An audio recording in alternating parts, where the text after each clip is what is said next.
Howdy ho Maplers, and welcome to Corsair, the Dex Pirate 250, and another Explorer post-Destiny. I've got a few of these left.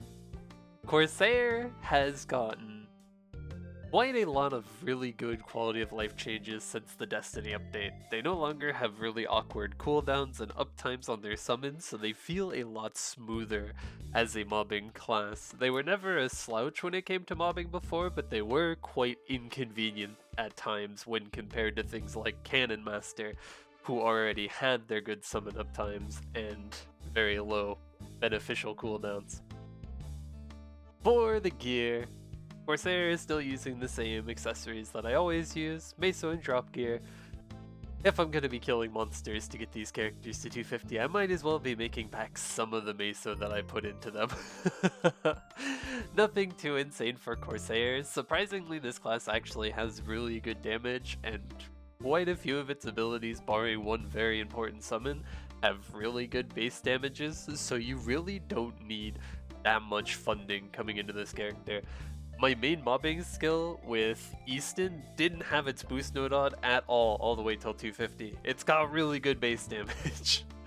For the inner ability, ideally if you're planning to main Corsair, you probably want boss 20 as your main line, but if you're training, if you're focusing solely on leveling, Meso 20% is pretty much the best in slot, and depending on what point in the game you're at, Corsair either wants like crit damage, or not crit damage, crit rate for its second line, ideally 20%, but any amount helps.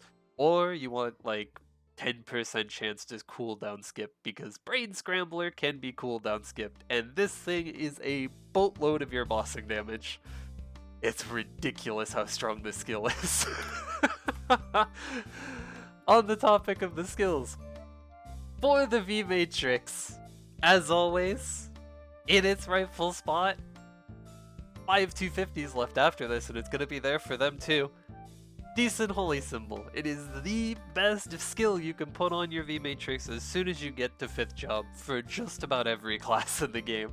Bonus EXP, bonus drop rate, doesn't matter if this skill's level 1, level 25, level 30, what have you. It's best in slot. And, since this is another Explorer Pirate, we've got Loaded Dice, also known as Decent Holy Symbol 2. Very balanced ability, absolutely nothing overpowered with this. Next on, look away. Another stackable percent EXP buff, 100% uptime while you're training, and a good damage buff while you're bossing. Pretty much you want to throw this on immediately alongside Decent Holy Symbol. And then for the Corsair specific skills, Bullet Barrage. This thing is more a mobbing skill than it is a bossing skill, because this gets out damaged by just rapid fire combined with Brain Scrambler off cooldown, so you don't really use it too often in bossing. But this thing is really nice for mobbing because of its absolutely insane hitbox and the fact that you no longer need to tap your attack key to keep this up after Destiny. It is just always baseline max duration, and oh god, it feels so good. This is your lazy button, like every 75 seconds you just press this and flash jump around. You don't have to worry about attacking or nothing. This will full clear maps. Its tick rate for damage is so insanely fast, it doesn't matter how many mobs are in the map, this is gonna clear them. 10 out of 10 skill for mobbing. It's fantastic. For the other Corsair V skills, we've got Target Lock, which God only knows why this skill is an iframe. I couldn't tell you. Maybe someone at Nexon is a Corsair man and they just really wanted a nice, easy, convenient iframe, but Target Lock is a 30-second cooldown iframe. And it's a pretty good damaging ability too. For mobbing, you're pretty much just gonna throw this out on cooldown whenever it's locked onto mobs. It's kind of awkward to time it to be the most efficient between your summons killing stuff in the map, between you killing stuff in the map. This thing's gonna target anywhere from like 1 to 12 enemies, and you kinda just don't know how many it's targeted until you press the key. It also doesn't linger very long on targets. Like while you're bossing, you want to wait until it's charged up so you have the maximum damage for it. When the icon turns orange-red, that's when you want to press the key for maximum damage. But It doesn't stay orange-red for long. You pretty much need to be paying attention to this thing and cast it as soon as it goes up. A lot of the time though, for bossing, you're not really looking at this thing as a damage source, mainly. A lot of the times you'll be holding onto this just for the iframe, even if you don't wait for it to upgrade to that orange-red target icon for maximum damage, it still does good enough damage on its just initial target to warrant using if you need the iframe right away. Then there's Death Trigger. I don't know how I feel about this skill. For bossing, it's fantastic. It's a low-ish cooldown at 45 seconds. It's a nice chip burst for like off-burst damage. For mobbing, it's really awkward. Like, this thing has a ridiculous bounce range, and you would think it wouldn't have very much problems actually bouncing between the maximum amount of mobs. But more often than not, this thing would only get like 3 bounces off before it would just like put itself in a position where there's literally no targets for it to bounce to for the other hits, so it would just refund some of its cooldown. Unfortunately, you never get back the full cooldown. Even if this thing only hits 1 mob, it's still gonna go on to about a 15-second cooldown. You never quite get back the full cooldown if it does literally nothing. So it can be awkward at times when you're relying on this to actually clear stuff while you're either going around putting down your summons or you're just looting the map. It's more often than not going to work, but it'll occur a lot where it'll just bounce itself into a corner of the map where it has nowhere else to go, and it's kinda lackluster. For bossing or for bursting elites, the skill is fantastic. It's pretty much always ready for when elite bosses spawn, especially with such a low cooldown. You're never really waiting and you don't have to hold it in anticipation for an elite boss. It's great, and it does a lot of damage. This thing with Brain Scrambler is pretty much enough to just one-tap an elite all the way through into Arcana. Great combo. And then your proper burst skill, Nautilus Assault. This also functions as an iframe, which can be a problem with some classes' burst skills, choosing between the safety of the iframe or the damage, but thanks to target lock being a 30-second cooldown, you really don't need to hold on to Nautilus Assault for that iframe whatsoever. So you can just use this thing for maximum damage output every single time it's off cooldown. And it does a lot of burst damage. Like, the difference to Infernal Wolf when I wasn't using Nautilus Strike or Nautilus Assault to when I was using Nautilus Assault is about 25% of the wolf's health. It's a big amount of damage. This thing is also somewhat useful for mobbing. It doesn't have the best staying power in the game for like a pseudo summon out of a burst ability, but it stays enough so that in larger maps like Upper Path or whatnot, when you're going back to replace your summons, you can just drop down Nautilus Strike on the part of the map that you're leaving, and it'll help clear another couple waves of mobs while you're up somewhere else replacing your other summons. It's really nice. I don't really have any complaints about this other than the weird fact that it's such a long cooldown in comparison to everything else Corsair has. I mean, it makes sense because it's supposed to be a burst skill, but it does feel weird that this is just straight up a 3-minute cooldown when everything else you have is right around that 1 minute and some change mark. But you get used to it for bossing. Primarily it's just a burst skill. You can use it for mobbing, but it's not going to make or break any of your rotations. And then the dreaded portion. Corsair's V-skills. This is another one of those classes where you need 3 trios, although you really only need 8 skills. Your most important stuff is your summons, but you'll need Brain Scrambler, Siege Bomber, Broadside, Scurvy Summons, Rapid Fire, Majestic Presence, Ugly Bomb, Nautilus Strike, and 8-Legged Easton as your 9 boosted skills. You want them all covered twice. For 8-Legged Easton, I didn't have these boost nodes on at all training to 250. The base damage on Easton is really, really good. Unless you're like minimum funding trying to push Corsair as a mobber, 8-Legged Easton is more than strong enough to go without being boosted. So your ideal third trio is just getting Ugly Bomb, Nautilus Strike, and Easton on the same trio. Because these are the skills you don't really need to boost right away, and the skills you kinda don't want to boost. Ugly Bomb is worthless. Didn't use the skill a single fucking time. It's too slow to cast for damage output for bossing. Its hitbox is garbage. It locks you in place. It's awkward as shit. It's terrible. But it's the only other skill that you'd ideally want on a third trio because your other options are just worse. And the Nautilus Strike, much like for the other Explorer Pirates, Nautilus Strike has really good base damage. You're not gonna need this boosted for it to be able to kill monsters. Just baseline Nautilus Strike is enough to kill everything up into Celis. So it's not a super important skill to boost. So if you're looking for a perfect trio to leave off your board, these are the skills you want together. The rest of your skills just mix and match. If you don't get lucky to get this perfect trio to leave off the board, that's fine. You just want to ideally get everything boosted twice. Perfect trios are not necessary, especially for classes that need 9 boosted skills. You just want to make sure everything's boosted twice. Ideally, you want to have your summons together because these are the ones you want on your board ASAP. Mainly Siege Bomber. This poor little summon, dude. Even fully boosted, this thing is so weak. It is so weak, but it's so vitally important to your mobbing rotations.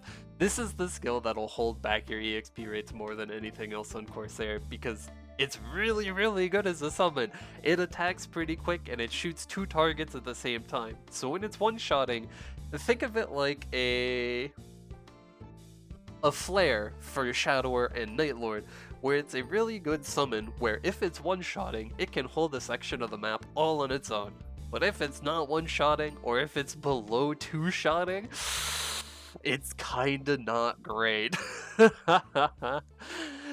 Broadside, on the other hand, is the exact opposite situation. Broadside has really good base damage. It's also got quite a big AoE on the explosion for its cannonballs, so this thing can hold larger sections of the map than you would think. The problem being, you just need to make sure that the cannonballs explode in the right spot, because it works where the cannonballs fire out and then they go in an arc in front of it. So if there's a mob that's just not in the right spot to catch the cannonball for its explosion, there's a chance these just won't hit anything. So more often than not, just setting them on flat platforms and having them just cover one section is more beneficial than trying to get them into fancy little areas where if their arc is perfect, they'll get a bigger AoE on the explosion to cover more platforms.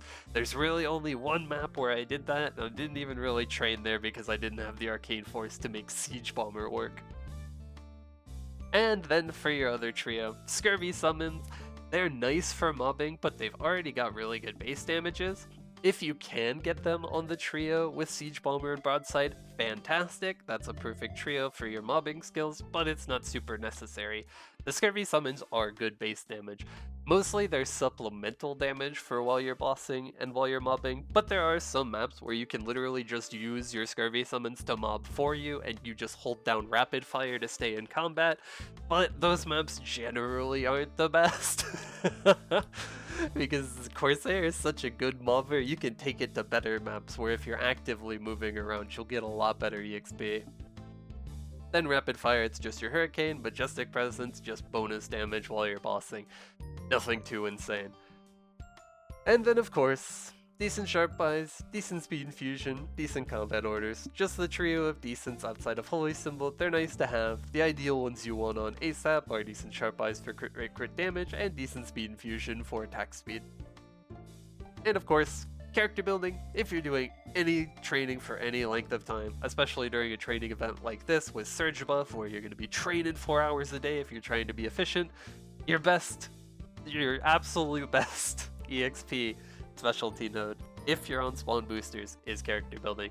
Unless you're doing a rotation where you're literally just standing in CLP shooting left and right as a Pathfinder or an Adele, this thing is going to trigger way more often than the Rune EXP buff. So this is your best in slot. For the training, dude, Corsair starts out strong and it just stays strong.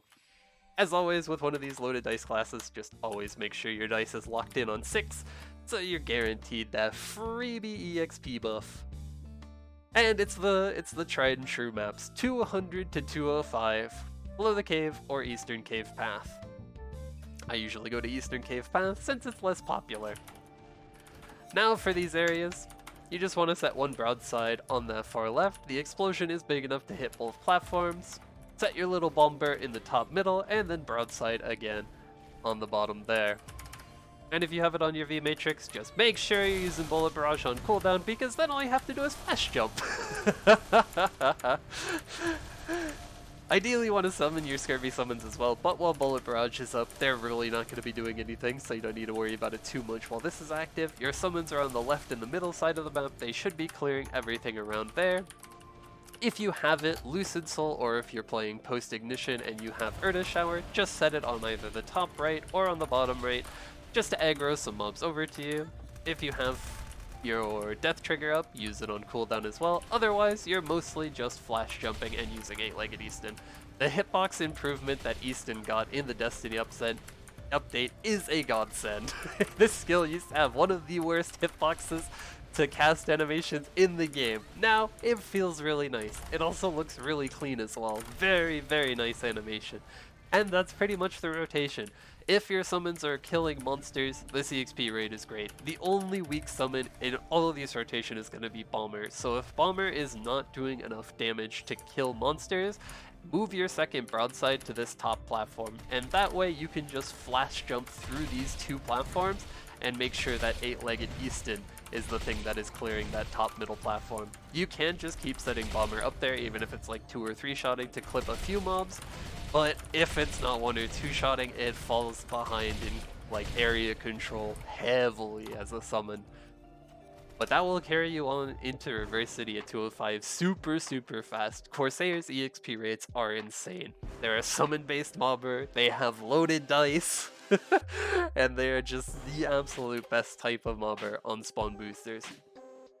And since they're a summon type class, for 205 till 210, you've got the Hidden Research Train. This map is just the go-to for summon-based mobbers. It's a little bit larger than the Hidden Underground Train, and that's what makes it so gosh darn good. Your setup is pretty much one of your ships there, the other ship directly above it, and then you just set down Bomber on that platform. Its hitbox is long enough that it will shoot that top middle platform, and then you will just be down here covering these bottom platforms. As always, on cooldown, if you have Bullet Barrage up, use it. The hitbox is great. You're literally clearing the whole screen, hands off the keyboard. It couldn't get easier. And it's such a low cooldown, you'll pretty much be doing this once every summon rotation. Are you seeing how good this class is at mobbing yet? If you have target lock on, if you threw it on for your slot at 205, you can start using that off cooldown. Death trigger as well, it's gonna just hop, skip, and jump between the mobs. This map, especially for Corsair, doesn't rely on a Lucid Soul, but you can drop her if you want to on this little middle section there, so she'll grab mobs and pull them to you from the ones that the ships aren't hitting, but that's literally just your rotation. You can also do what I did with Lucid Soul, and instead of paying attention to your summons up here on the buff bar, just use your nice Lucid cooldown as a timer to replace your summons. She lasts about a minute, so once she's got like 10 seconds on the cooldown, that's when you want to start moving to replace your summons. And just keep placing Lucid every rotation so that you have her cooldown be your timer. It also works for a loot timer too. And this map will carry you on into 210 super fast. And a map I have not gone to in a while. I wanted to change a pace from the Hidden Iliad field gaming. So I actually left the Hidden Research Train at 210, and I made my way to Choo Choo Island, to one of the old tried and trues, and still a very good map. 210 until 220, Slurpy Forest Steps. This map is still really good. It's not as conveniently laid out with platforms as the Hidden Iliad field map is, but if you've got the summons, if you've got a class to mob it, it's fantastic. Bomber up here on the top, it's the least amount of mobs in the map, it's a perfect platform for it, especially if it's not exactly one-shotting. You want to set one of your ships on either side, and then you will be down here, flash jumping, looking left and right, and shooting Easton. As always, if it's off cooldown, you want to be using your Bullet Barrage, because once again, hands off keyboard, you're full clearing the screen. Your summons are on the top, they're clearing all the mobs up there. You're sitting down here, clearing all the mobs down here, and by golly, full map clearing. It really does not get easier than this. This map is actually a place where you're going to get a lot of value out of your Scurvy summons, so you want to ideally be maintaining them as well. They have quite a bit of a range to them, and their target selection extends beyond 8-legged Easton's hitbox. So if you have mobs that get too far to the right or too far to the left for Easton to hit without you moving, they'll take care of them for you. Fantastic little duders. Then when you need to replace your summons, just use the portal back to the top, set down your summons in this specific order, because while you're doing this, you're looting the map too. If you've got a Lucid Soul or an Urda Shower, you can just drop it on that platform, no problem, and then you're right back to where you started, ready for the next rotation. It's fantastic. This map was actually getting really good EXP rates. I kind of expected this to be a little worse in the Hidden Iliad field, but because of how good Corsair is at full clearing this map on spawn with its summons and its really good hitboxes, this was actually posting better EXP rates than the Hidden Iliad field. So some of these choo-choo maps, they can still hold their own, even with the modern day hidden maps. And they'll carry you right on into Lachlan, easy peasy, into your next long time home. That I mean long time home, because some of the early Arcana maps do not have the best layouts for Corsair summons. So, for 220 until 235, yeah, 235, Outlaw Street 2 is where you want to be. This map is absolutely fantastic. If you have a Lucid Soul, or if you're post-ignition and you have Urda Shower, place it on this very top left platform. Jump down, set your bomber on that platform, set one battleship here in the middle and one in the bottom. The battleship in the middle's explosion will be big enough to hit the top platform, so don't worry, you're not missing anything there. This is a map where you're going to want to have Scurvy summons up 100% of the time, because there are a lot of monsters that you yourself need to be clearing. But if you are clearing them, this map provides insane EXP rates. You're gonna be pushing about 38,000 mob kills per hour on Frenzied Spawn here, so long as your summons are able to hold their own. It is ridiculous how good this map is for such an early level, and it is pretty much the reason none of the early Arcana maps can even hold a candle to the EXP rates and the Mesa rates that you're going to be pumping out of this map. It's fantastic. It's doubly fantastic because these mobs are such low level in Lachlan. They have the lowest HP of any of the Lachlan mobs, meaning they're gonna be the easiest things to kill for early funding or for minimum funding, and they're just the best area as well. It's a win-win. As always, when you're replacing your summons, just drop them in the same order. And you're looting pretty much while you're replacing your summons. The only parts of the map you don't loot are the far left corner there and the left corner of this middle platform. But you can just pick those up whenever you feel like they're clumping up, or you can just grab them once you're back to your rotation here in the bottom middle. It works fantabulously. This is an absolutely great map. If level restrictions weren't a thing and you didn't stop, or if you didn't start losing EXP for being over-leveled, you can pretty much stay there until the 240s. Not even kidding. That map is so good, it's not gonna get beat out for EXP rates until you start losing EXP for being over-leveled for the mobs. It's fantastic. And then, for 235 until potentially 250, because you can stay in any of these maps until 250. That's what I did, because I'm weak. I leveled too quick, don't have the Arcane Force. I trained in the upper path. Unfortunately, this map is getting an overhaul in the end of Ignition, so it's not gonna work the same way as my rotation. But Corsair really has three choices for maps right now. You've got upper path, you've got side path, and you've got LP1. Upper path currently, until the end of Ignition when it gets revamped, is the best of the three. This pushes about 38,000 to 39,000 mobs per hour. The other two are tied right in that 37 to 38k mobs per hour route.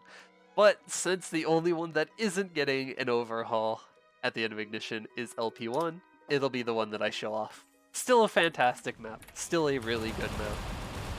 And it's a little bit easier than the other two, you gotta move a lot less.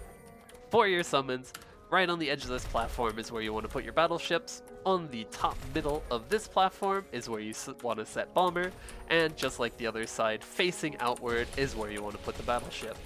If you have a Lucid Soul or if you have Earth Shower, you can place either of them on the sides just to aggro mobs to pull them in towards your battleships so that they're able to hit more of the mobs every shot with their cannonball. And then, as always, on cooldown, just sit here, hands off the keyboard, lay back, relax, watch the EXP come rolling in.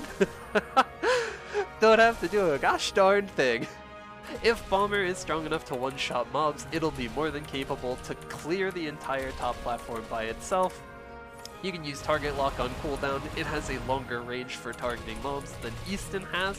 Otherwise, you can just shoot left and right, and then just pay attention to your nice little Lucid Soul timer there. Once she gets around to that 10-second mark, then you want to start moving over, pick up your mesas. By the time you loot the platforms, replace your summon, it'll be right on time, and you can just slowly move your way through. This is ideally where you want to be using your death trigger and your target lock, because while you're looting the map, that little bottom platform down there isn't really getting cleared. Otherwise, you can just drop Nautilus Assault down here as well when you start. That'll give you a little bit of time to get through this left side, and then once it expires and you're on the top, then you just cycle death trigger and target lock. Map is fantastic. It's effortless. It's pretty much perfect for a loot rotation on your summons, so you're never gonna have anything expire. It feels really good. But that's not your only option. That was my only option, but there are other options. If you don't level as quickly as I did, you actually have Arcane Force for some bonus damage in these higher level areas. For 240 until 245, you can hop on over to Esfera into MTS4. This is the only map where you're going to be using the battleship's arc on its bullets for any benefit. You want to set one of your battleships here. For these few mobs here that are really close to it, it'll explode right on them, but its arc is perfect to hit this left platform as well. Literally perfect. Your second battleship is up on this top left corner facing right, because it'll be enough to solo clear that top platform, and then your bomber is here in the middle. If you are strong enough so that your bomber is one-shotting, bomber is more than capable of holding these two platforms itself. If it is not, set it farther to the left, and then set your Earth Shower summon or your Lucid summon here on the right to take care of the mobs to help it out. And then you are just hopping around on this bottom platform, shooting everything in sight. And good lord, this map is actually pretty crazy. Even with my bomber two-shotting, this was pulling about 34k mobs per hour. So if you upscale that to one-shotting bomber, and if you factor in having an actually good summon that can kill mobs with Earth Shower post-ignition, because my Lucid Soul damage on a pirate is really doo-doo, this can easily be comparable to Upper Path, right in that 38k mobs per hour range. The only downside, this map is pretty horrendous to loot. There's no real great rotation for replacing summons that isn't gonna feel slightly awkward on the looting front as well. But it works. If you're looking for purely EXP, this will be the map that'll carry you into Celis the quickest. So if you're looking just to level quick and mesas aren't as much of a factor in your training rotation, this is your go-to. This is gonna be the fastest way. Wow, that was a juicy elite. 3 unique drops, holy moly. But this will carry you on into the EXP range for bonus EXP on the Celis areas. Or you can just stay in Arcana. If you like the more easy brainless farming, that is the way to go.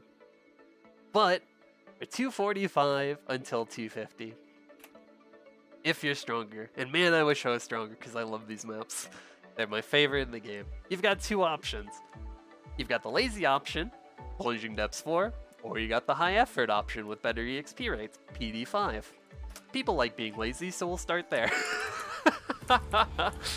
Summon rotation is pretty simple. Just make sure you're buffed at all times. Dice is locked on 6. Scurvy summons up. Bomber is going to be here in the top middle. Then your battleships are going to go on the far ends of these two platforms. And then, as always, on cooldown, you're going to be here at the bottom of the map. And you're just going to turn on your bullet barrage. While Bullet Barrage is going, you don't have to do literally anything. Your summons as well as Bullet Barrage are going to be full clearing this section of the map on spawn. Easy peasy. Then, once Bullet Barrage ends, you're just quite literally going to be flash jumping twice in either direction with Easton, and you will be full clearing this bottom. You can also use Target Lock and Death Trigger on cooldown. Conveniently enough, these platforms where your summons are at the top of the map are too high for Target Lock to nab onto, so you're always going to get full value out of Target Lock on these bottom platforms.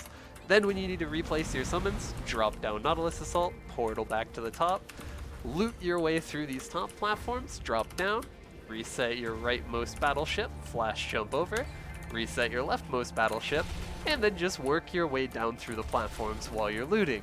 Couldn't be easier, right? And then you're right back to where you started. You're just down here, hop, skipping, and jumping around, clearing out these bottom two platforms with just your main mobbing skill.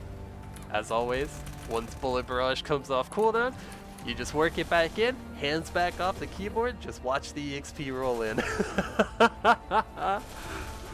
Corsair is such a fantastic mobber, dude. Like, actually, this is up there with Mechanic, Lara, and Cannon Master as far as, like, good feel and summon classes go. But like I said, this ain't the best EXP. It's just the laziest. It's still really good EXP, but it could be better. For your best EXP, subsequently also going to be the one that requires the most effort out of you. PD5. This map also does get significantly better post-ignition once we get the placeable summon that replaces Lucid Soul with Urda Shower. But for your basic summon, Bomber up here on the top, more towards the middle of the platform, so both sides of Bomber are able to attack mobs, and then battleships on the far left of these platforms. The battleship's cannonball explosion is big enough to clear the platform below it if the arc works for it, and then if you have it, Lucid Soul or Urda Shower on this top left. And then you are just going to be flash jumping around these two platforms down here that your cannons are not clearing.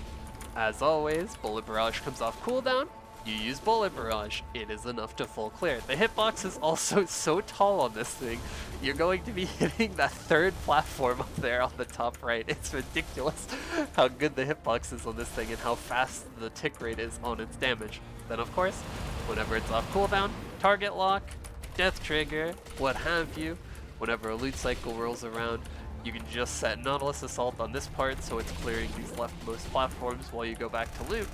And to replace your summons, for your loot rotation, if you're post-ignition, just take this portal up, drop down, set Lucid Soul or your Urda Shower again, and then just flash jump with wings once, and you'll be in perfect trajectory to land on that very topmost platform. Place your summons, loot their platform, place your summons, loot their platform, and then just grab everything on your way back to the bottom of the map while you go. Perfect loot cycle, perfect summon cycle, very little downtime on mobs kill, and it's one of the best maps for summon-based classes.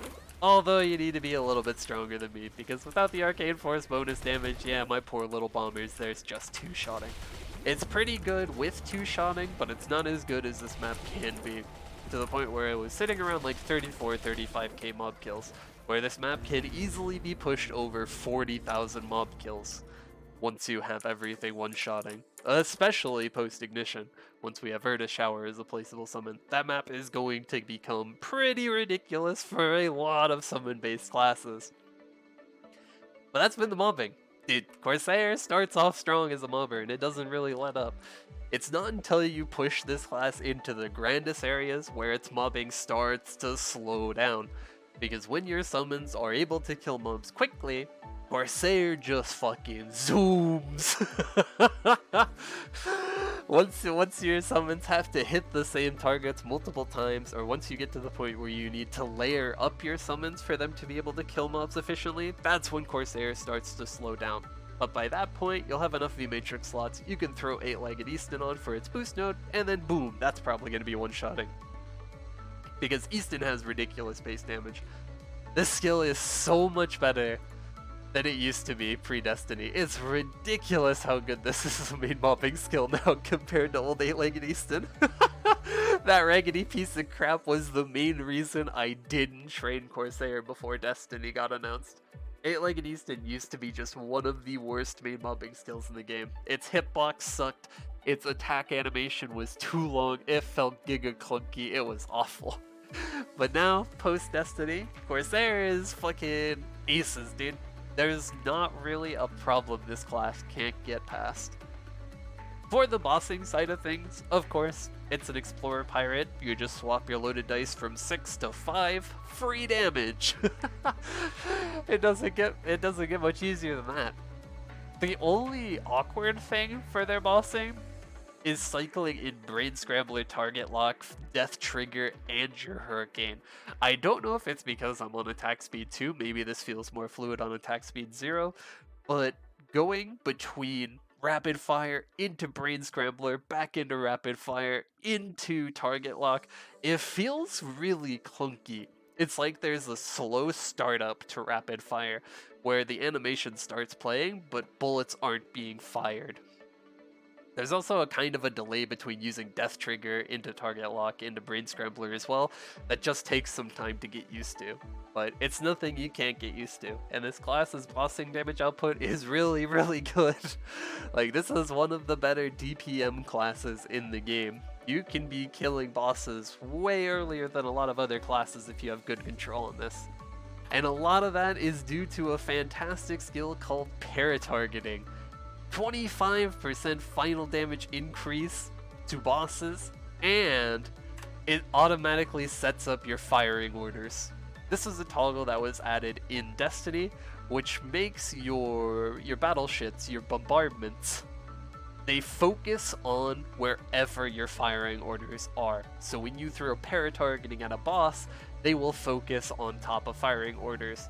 There is also some niche uses with this for mobbing, but there really weren't any good uses because with firing orders, the hitbox for the explosion of your cannons is a little bit taller. So for in maps like Limina, I believe it's 1.5, you can use the paratargeting to have one of your battleships have a larger explosion radius vertically, but it'll only fire on the targeting position. So for bossing, this is great. It pretty much means your summons are always going to be focusing the boss, at least for your battleships. It's fantastic, and you get 25% final damage on top of it from paratargeting. It just works really, really well. Dude, this class is actually so good. I understand now why Brain Scrambler got the nerf it did coming out of KMS from Destiny, because holy shit, Brain Scrambler does way too much damage. Like, this thing was hitting 1 build damage lines when I was in Lachlan, like pre 20k stat, consistent 1 build damage lines. And on a 5-second cooldown, that is ridiculous. Oh man, dude, Corsair is actually so much better post-Destiny. Your bullet barrage doesn't need you to constantly be attacking the attack key or smashing the attack key to keep it up for its full duration. Broadsides have no cooldown on them anymore, so if you accidentally misplace one of them, no harm, no foul. You can just instantly replace them to fix it. Easton got a massively improved hitbox. Brain Scrambler is great. Oh lordy. This is probably one of the better pirates in the game right now. Like, this is up there with Cannon Master as far as a mobber. It's really good. It doesn't have quite the utility that Cannon Master has, because Cannon Master's, you know, Cannon Bazooka has a really long hitbox, so you can force it into larger maps. But it's really good. It has the utility that Cannon Master's missing too in the mobility department. Wings is God's gift to Corsair. This skill is so good. Like, this is the skill that Cannon Master desperately needed. Something to stop your momentum. And it doesn't just stop your momentum. You can use it as a glide too. This skill is so versatile in both training and bossing. It is very, very nice. And it was something that was desperately missing from Cannon Master in the mobility control situations. But it's a really good class. There are not many downsides to Corsair. Like, this is a fantastic class to follow up Kinesis with, because this is the baseline that Nexon should be aiming for classes. Like, sure, it's got a little bit of clunk with its rapid fire, chaining into Brain Scrambler, into Death Trigger, what have you. There's a little bit of clunk, but there's nowhere near the mountains of clunk on Kinesis. Everything on this class had such love put into it to make it feel good, make it look good. It's great. Even your summons, even though they're a whole head taller than you. They're so much better than their pre-Destiny counterparts. They're so good. They're beneficial for your mobbing, they're beneficial for your bossing. Hell, these dudes, when you're fully buffed up, these dudes on Whaler Potion are like 20% of your bossing damage. It's so good. It's so good. Corsair is absolutely one of the winners from the Destiny revamps. Oh man. I'm sad it went so quickly. Like, Surge Buff absolutely blew this character's EXP rates just sky high. We leveled way too fast on this one. Feel like I didn't spend nearly enough time playing it. It's like, it's the mechanic situation all over again. A good, easy summon-based mobber that has good, like, functionality with all of its skills. Corsair is a really solid spot, and it does enough DPM to the point where it's a good beginner class recommendation too.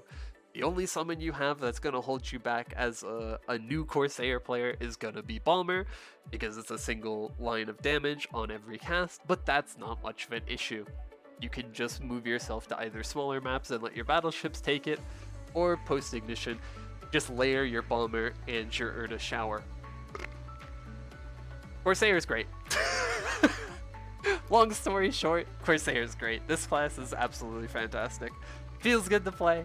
It is fantastic at mobbing, good at bossing, and it looks nice. The theme for Corsair is fantastic. I love the overhaul they gave this class for Destiny. Your new summons are miles ahead of the old ones as far as aesthetics go. I'm not the biggest fan of their like really obnoxious yellow glow to them, but it makes it easier to find them on most maps so you can know that they're out without looking on your buff bar. But we're just getting to the nitpicky side of aesthetics. This class is great. And it was my final character before we enter the final 5. This is a great send-off to being able to freely choose classes, right? Now though, we're on to the final 5. We have one from every class branch remaining. We've got Buccaneer, Ilium, Paladin, Cadena, and Bowmaster left. One of every class type. So for the next 250, I don't quite know what I'm going to be picking yet. Right now I'm still pretty heavily limited on node stones, so I might choose one of those that has their nodes already done. But that'll be future me's problem. Present me has got to get these videos done so I can use my surge buffs. But that's been Corsair. I hope you liked the video, hope it was informative. If you guys have any questions about Corsair, about playing MapleStory in general, or about my journey to getting every class in the game to 250, ask in the comments. I make it a point to answer any and all questions you guys might have because I love this game. Like, genuinely love this game. Been playing for 18 years and I'll probably be playing for 18 more. But that's been Corsair. Hope you liked the video. See you guys around.